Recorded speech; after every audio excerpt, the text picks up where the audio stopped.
Welcome back to the Green Beans Go channel. It's your host, me, here for your Dinger Tuesday, April 30th edition. And we're not going to bury the lead, guys. I did a thing.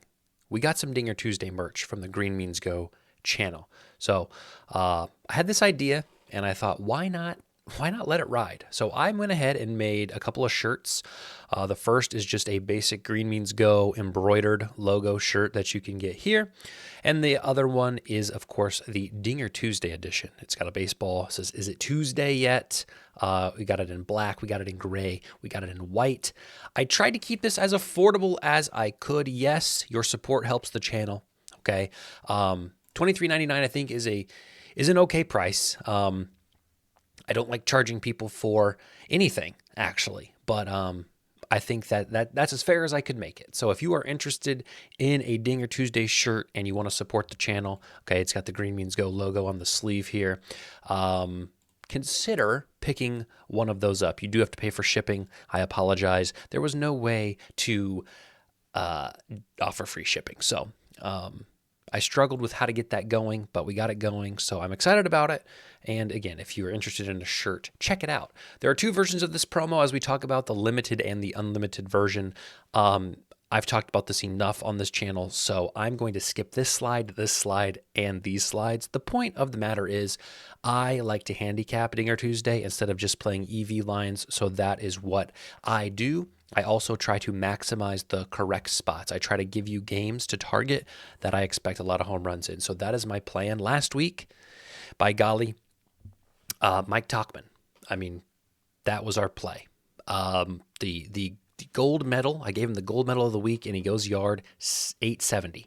A lot of people were excited about that. I was excited about that. And I got to thinking, okay, about the journey of the creative, and you know, comedians and artists and musicians, and how when they, you know, put out this massive whatever it is, and it's successful, right? They get this oftentimes depression or this, you know, how can I ever top that?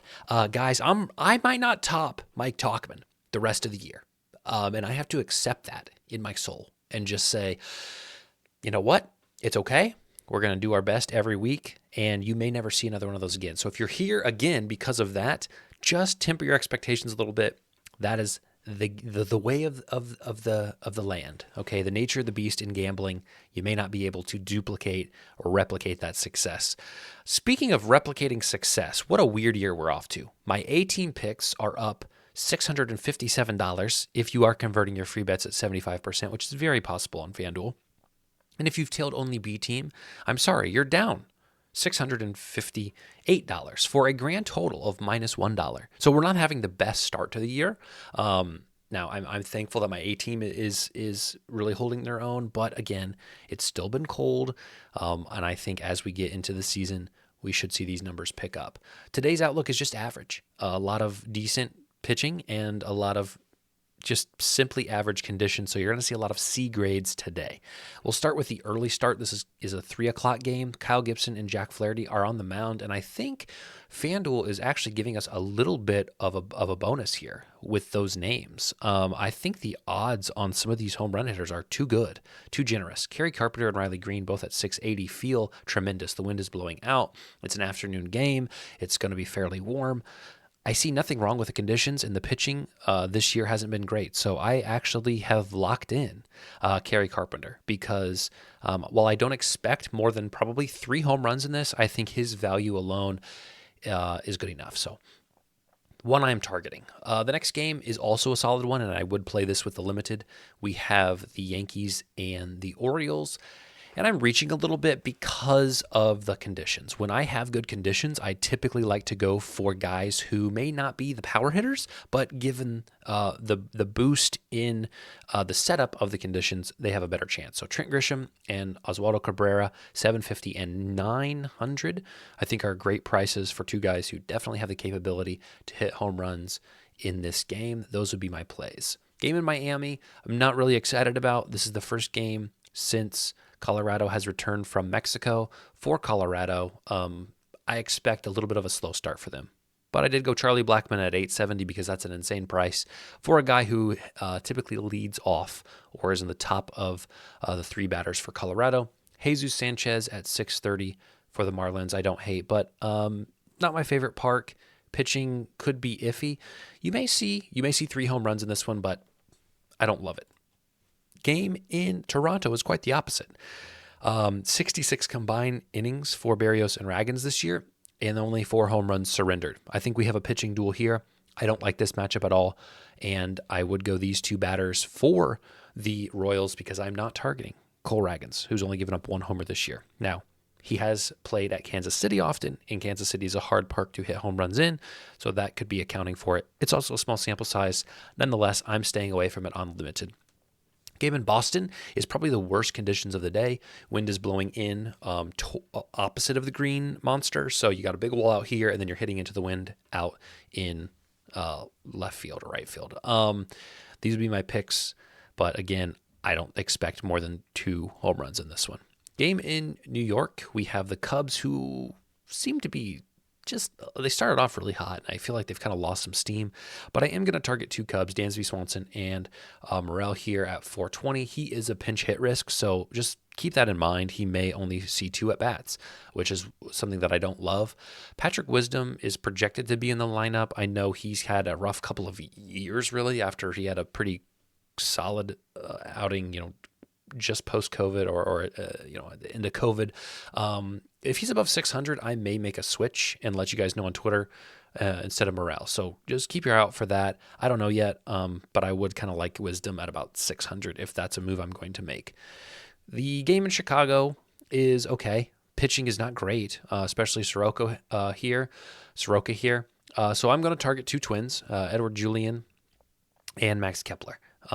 Pretty evenly priced, middle-of-the-road type of dudes, and average conditions. Again, not one I'm playing because I have the limited version. If you don't have the limited version, it'd be fine to look at that game. Game in Milwaukee is one I may get to on the limited version, and I would definitely target Alexander here, who's given up 5 home runs in 24 innings pitched.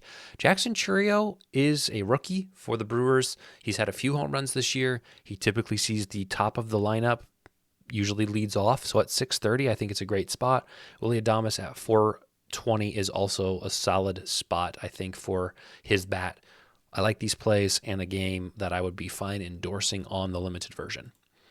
This other game is weird to me. We have games where I don't love the game total, but I love the players, and I don't love the players, but I love the game total. This is one where I think we could get 4 home runs in, but I don't like any of the guys. I don't love the juice on the Texas bats. I think Texas could hit 3 to 4 home runs. Simeon, Garcia, and I didn't want to pay for them. Their odds are just not something I'm interested in touching. So Jesse Winker at 680 and Eddie Rosario at 560, 2 Washington bats. You could look at CJ Abrams, a really, really hot start this year. He's sitting at 480 last I checked, and I think he hit one last night even. So if you like recency and you really want to ride a hot bat, maybe look at CJ Abrams. But I think this game is fine. I just don't love these picks, unfortunately. I'm a man of routine, and it's becoming obvious. People are saying, oh, no Josh Naylor, oh, no Jose Ramirez. Guys, if you're giving me Josh Naylor and Jose Ramirez above 400 against a right-handed pitcher who's not even have a best year in a dome, I'm going to take it. And I hate it. Like I hate not being able to mix it up and kind of giving you new things to think about, but it's worked, right? We are positive on both of these guys. We hit Ramirez last week at 6-1. So I'm riding him back. Sorry, not sorry. Not a game I probably play though. This game I would potentially endorse for the limited version, and that's just because the conditions are set up to be pretty good. I like plenty of Philly bats here. Trey Turner, Nolan Arenado. No, what? That's the Cardinals. Trey Turner, and the guy who always hits home, Nick Castellanos, who hits home runs when tragedies happen. No tragedies that I know of in the last few days, so don't expect Castellanos to go yard. Real Muto, 350, is typically lower than I like, but I'm okay with it because of the conditions and the matchup. So decent game. I would be okay with playing this game. The game in Oakland is not one that I would recommend playing. I think it's going to be a pitching duel, but I do like Hayes, and I like Hayes at that price. 830 is pretty good, but it is a hard park to hit home runs in. This is another game where you could see a lot of strikeouts. This should be a good pitching game. So I've given it a C. I think 2 to 3 home runs is reasonable. Matt Olson is a little chalky, but I'm okay with it in this matchup. Michael Harris at 6-1. Lopez is sitting at 80-1 to win the Cy Young, and he is having a tremendous start to 2024. Is he going to win the Cy Young? Probably not. Did I put a $5 free bet on him this morning? Yes, he's giving his ERA this year is like 0.7. I don't. The moral of the story for Dinger Tuesday is I don't trust Seattle bats against him. And Seattle typically strikes out historically quite a lot. So maybe look at his strikeout props. I don't know. Game in San Diego I think should be fine. I like a lot of Reds in this one, although my A team is a Padre. Jake Cronenworth at 630, Ellie De La Cruz at 470. I believe he hit one last night as well. But I like Nick Martini. I like Will Benson. If Jake Fraley plays, I know he's been hurt. Maybe look at him. I think you could get 2 to 3 home runs, maybe 4 home runs in this one. So although the pitching is pretty solid, I'm okay with this game. Last game of the night, nothing special. Arizona's not the easiest park to hit home runs in. Decent pitching, although very small sample sizes. Ketel Marte and Jock Peterson, I would actually target Knack in this one and go with 2 Arizona bats. Jock at 420 feels pretty good. Again, pinch hit risk, so maybe that is why. For those of you who fast forward to the end just to see the summary, I do want to remind you that I started a new merch line. The Dinger Tuesday merch is out now. On the left chest, it has a "Is it Tuesday yet?" patch with the baseball laces. So you can pick one of those up, $23.99 plus shipping.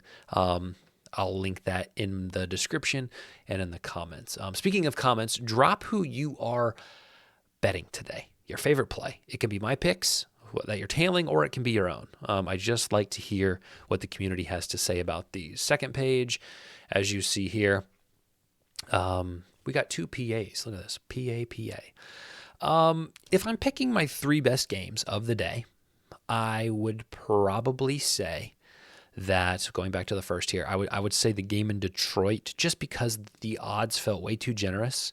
But the game in Baltimore and the game in Milwaukee would probably be my 3 plays. I would go on the early slate. If you're looking just for the evening slate, again, I like Texas and Washington in terms of volume of home runs hit, but I don't love a lot of the lines that are out. So take that as you will. Good luck today, and I will do my best to get some Threes Day information up for you guys if you like to bet the Threes Day promo over on DraftKings. So thank you guys for supporting me as always. Dream come true. Sounds like I'm being sarcastic. I'm not. I'm thankful for you all. So take care, and we will see you next Tuesday.